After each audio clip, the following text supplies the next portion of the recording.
Hello বন্ধুরা, কণিকা queen ব্লগে সবাইকে স্বাগত। তোমরা কেমন আছো? আশা করি ভালো আছো, আমিও ভালো আছি।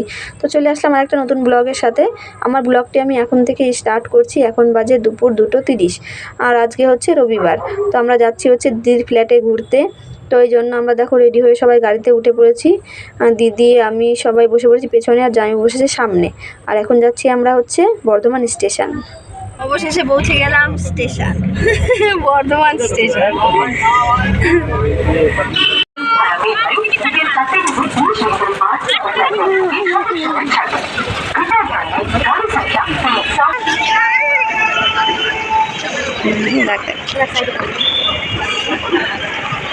वीडियो को सिखो गो স্টেশনে পৌঁছে ব্যাগপত্র সব নামিয়ে স্টেশনের ভেতরে চলে গেলাম। গিয়ে একটা জায়গা দেখে সবাই মিলে বসে পড়লাম। তারপরে গৌরী, রিমি আর রিম্পাকে জামাইবাবু 3টে আইসক্রিম কিনে দিল। 3জনা মিলে আইসক্রিম খাচ্ছে, কিন্তু রিমি আইসক্রিমটা খেলো না। দিয়ে সেই আইসক্রিমটা দিদি আর আমি খেয়ে নিলাম। আর রিমি হচ্ছে বলছিল যে জুস খাবে, তো রিমিকে একটা জুস আর 1 প্যাকেট ভুজিয়া কিনে দেওয়া হলো। আর রিমি একটু ভুজিয়া খেতে ভালোবাসে, সেই জন্য ওকে জামাইবাবু একটা ভুজিয়া আর একটা জুস কিনে এনে দিল।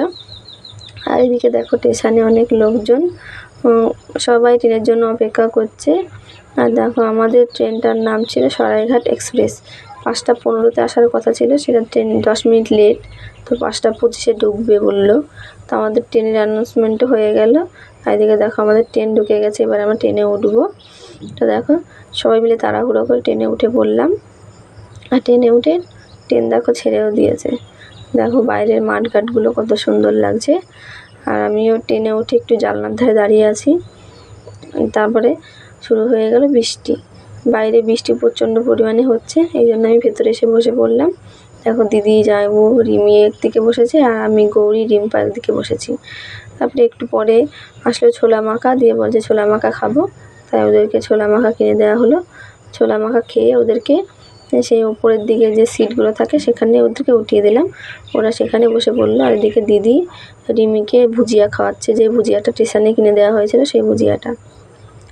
তারপরে বাইরের দিকে ভালোই রাত হয়ে গেছে, মানে অন্ধকার। এখন বাজে হচ্ছে গিয়ে 8:30। রাতের খাওয়া দাওয়া করে নিলাম, কারণ দিদি বাড়ির থেকে খাবার দাবার নিয়ে এসেছিলো। তো সেই খাবার দাবারগুলো খারাপ হয়ে যাবে না খেলে, এই জন্য 8:30 বাজতেই খাবার দাবার খাওয়া শুরু করে দিলাম। প্রথমে দিদি রিমিকে খাইয়ে দিল, গৌরী আর জামাইবাবু খেলো। তারপরে দিদি আমাকে, রিম্পাকে, আর দিদি নিজে খাবার নিয়ে নিচ্ছে। তারপরে আমরা সবাই খেয়ে নিচ্ছি। আর এদিকে দিদি বলছিল যে 9:30টার সময় ফারাক্কা ব্রিজের ওপর দিয়ে ট্রেনটি যাবে। তো আমি তো এর আগে কখনো ফারাক্কা ব্রিজে দেখিনি, শুনেই গেছি। তো নিজের চোখে দেখবো, এটা একটা আনন্দই আলাদা। এই জন্য দিদিকে বললাম তা তোরা খেয়ে দিয়ে শুয়ে পড়, আমি ফারাক্কা ব্রিজ দেখবো, তারপরে শোবো। দেখো তার বলতে বলতে অবশেষে চলেও আসলো সেই সুবর্ণ মুহূর্ত, ফারাক্কা ব্রিজ। কিন্তু এটা ফারাক্কা ব্রিজ নয়, পরে জানতে পারলাম যে এটা একটা ফারাক্কা ব্রিজের আগে ছোট্ট একটা ব্রিজ। এরপরে পড়বে ফারাক্কা স্টেশন, তারপরে হচ্ছে কি ফারাক্কা ব্রিজ। তো দেখো এটা হচ্ছে ফারাক্কা স্টেশন। স্টেশনে দেখো প্রচুর পরিমাণে লোক দাঁড়িয়ে আছে, আর বাইরে প্রচণ্ড বৃষ্টি হচ্ছে। আর এইটা হচ্ছে ফারাক্কা ব্রিজ। এখন যে রাস্তাটা দেখা যাচ্ছে মনে হচ্ছে নর্মাল রাস্তা, কিন্তু না, এর নিচে হচ্ছে ব্রিজ। 108টা গেট। যখন দিনের বেলা যাব, মানে এখান থেকে ফেরার পথে যখন দিনের বেলা যাব, তখন ভালো করে দেখাবো। আর দেখো পৌঁছে গেলাম আমরা এনজিপি স্টেশন বলতে বলতে। আর দেখো নেমেও পড়েছি ট্রেন থেকে। এখন ট্রেন থেকে নেমে স্টেশন থেকে বেরিয়ে যেতে হবে অটো স্ট্যান্ডে, মানে যেখানে অটো, টাটা সুমো, মারুতিগুলো দাঁড়িয়ে থাকে সেখানে। কারণ দিদিদের ফ্ল্যাটে যেতে গেলে আমাদের বড় গাড়ি করতে হবে, মারুতি কিংবা টাটা সুমো এরকম কিছু, কারণ এতগুলো ব্যাগ নিয়ে যাওয়া তো সম্ভব না ছোটো গাড়িতে। এই জন্য জামাইবাবু গেছে গাড়ি ঠিক করতে। জামাইবাবু আসার পরে গাড়িতে আমরা উঠে রওনা দেবো। তো দেখো বলতে বলতে গাড়িও চলে আসলো, আর উঠে বললাম। আর দেখো রওনা দিয়ে দিয়েছি। আর দিদিদের ফ্ল্যাটে যেতে গেলে যেই রাস্তাটা দিয়ে যেতে হয়, সেই রাস্তাটা এখন বৃষ্টির কারণে বন্ধ আছে। তো আমরা যাচ্ছি হচ্ছে লাভাঘুরে। আর দিদি বললো যে আমরা অনেক বছর আগে একবার লাভাঘুরে গেছিলাম, তখনকার লাভার পরিবেশটা এত সুন্দর ছিল না। এখন হচ্ছে লাভার পরিবেশটা এত সুন্দর, মানে বাইরে প্রচণ্ড পরিমাণে ঠান্ডা। আর এদিকে হচ্ছে যেমন পাহাড়েগুলোতে মেঘ করেছে, এত সুন্দর লাগছে দেখতে। তারপর দেখো বলতে বলতে চলে আসলো চা বাগান।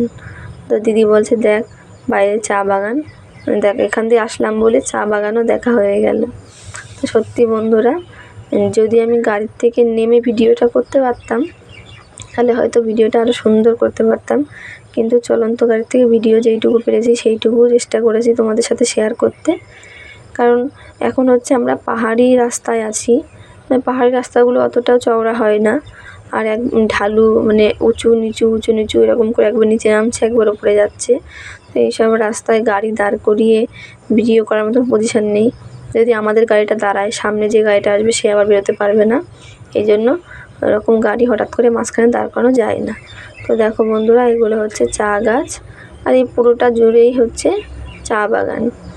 দেখো, আর তোমরা কে বন্ধুরা কোথা থেকে আমার ভিডিওটা দেখছো অবশ্যই কমেন্ট করে জানাবে। আর কে সিকিম এসছো, আর সিকিম এসে কার ভালো লেগেছে অবশ্যই কমেন্ট করবে। আমার তো মানে এখনই এই এত ঠান্ডা, বরফ, মেঘ, পাহাড়, চা বাগান দেখে এখনই আমার এত ভালো লাগছে। শুধু আমি নয়, আমার সঙ্গে গৌরীও আছে। গৌরীও তো মানে এত দূর ঘোরেনি, কখনো এতটা জার্নি করেনি, এত মানে পাহাড় পর্বত এগুলো দেখেনি। তো গৌরীও আমার সাথে বেশ মজা করছে। আর দেখো বন্ধুরা, পাহাড়টাকেও একটু দেখাচ্ছি।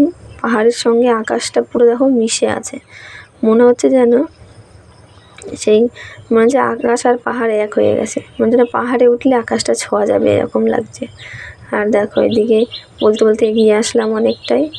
আর দেখো এই ঘর বাড়িগুলো আমার তো দেখতে খুব ভালো লাগে, মানে এদের ঘরের সিস্টেমগুলো বা ঘরগুলো এত সুন্দর করে তৈরি করা দেখে আমার খুবই ভালো লাগছে। তো দেখো এখন আমরা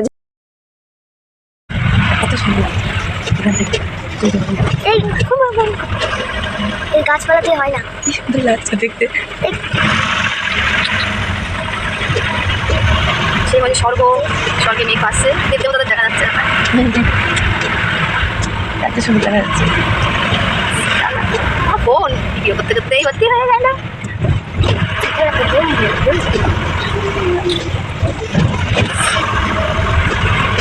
ওই গাছটা একটা হেপি। এই গাছে যে জল লাগবে পুরো ফোয়ারার মতন লাগবে।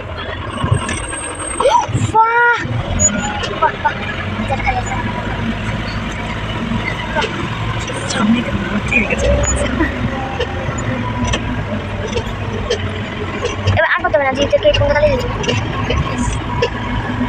জায়গাটা পুরো বন্ধ করে ঢেকে গেছে, বন্ধ বেশি। ওই বাচ্চা দেখবে না,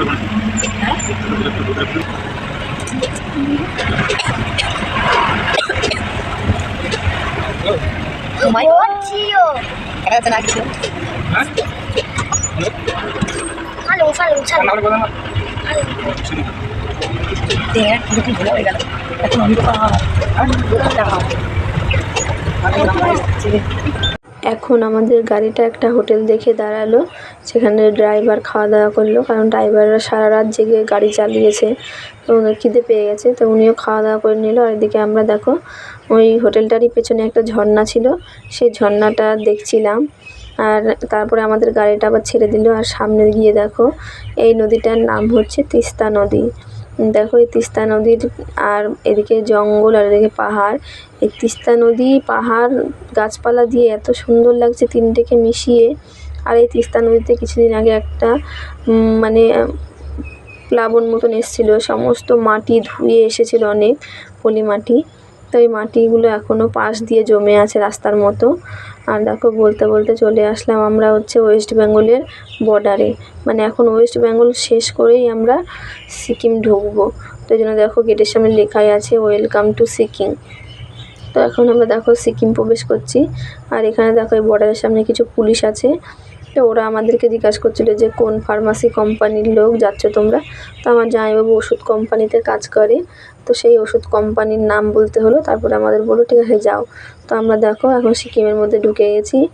আর এখন আমাদের গাড়িটা সামনে এগোচ্ছে দিদির ফ্ল্যাটের দিকে, মানে ওই ব্রিজ থেকে বেশি না, মোটে 15 থেকে 20 মিনিট লাগে দিদির ঘর অবধি পৌঁছাতে, মানে দিদির ফ্ল্যাট অবধি পৌঁছাতে।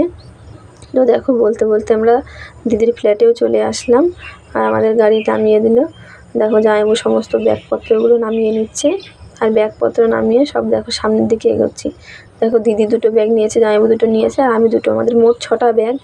তো আমি 2টো পিছনে নিয়ে ভিডিও করতে করতে যাচ্ছি। আর দেখো এটা হচ্ছে আমাদের রিম্পার স্কুল, মানে আমার দিদির বড় মেয়ে রিম্পার স্কুল, আর তার পাশের স্কুলটা হচ্ছে রিমি। আর এদিকে 1 প্যাকেট দুধ নিয়ে নিয়েছি, কারণ ঘরে গিয়েই রিমি গৌরী এরা তো কাল রাত্রিবেলা সেই খেয়েছিল 8:30টার সময়, আর এত বেলা হয়ে গেছে, খাওয়া দাওয়া নেই। গিয়ে ওদের একটু দুধ মুড়ি করে দেওয়া হবে, খাওয়ার পরে দিদি রান্না বসাবে। আর দেখো আমরা দিদির ফ্ল্যাটের সামনেও এসে গেছি, এখন ঘরে ঢুকে পড়ছি। আর এদিকে ঘরে ঢুকে তাড়াহুড়ো করে দিদি ঘর ঝাড় দিয়ে বিছানা চাদরগুলো পেতে দিল, আর হচ্ছে এদিকে দুধ মুড়ি বাচ্চাদেরকে খেতে দিয়েছিল।